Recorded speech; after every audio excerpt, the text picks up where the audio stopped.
Sebanyak 180 KRT telah dipilih dengan melibatkan kos sebanyak 1.5 juta.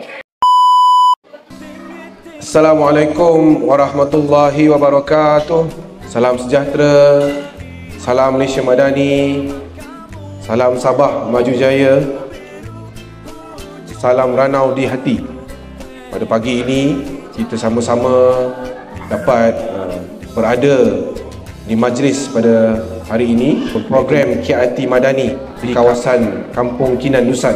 Alhamdulillah, bukti kasih sayang PMX dan pejabat Perdana Menteri, sumbangan khas daripada Perdana Menteri ini bukti bahawa kerajaan Madani di bawah kepimpinan Datuk Seri Anwar Ibrahim ini amat mengambil berat, amat prihatin kepada masyarakat di seluruh negara dengan kita menyalurkan sumbangan khas ini direct kepada KRT di seluruh negara.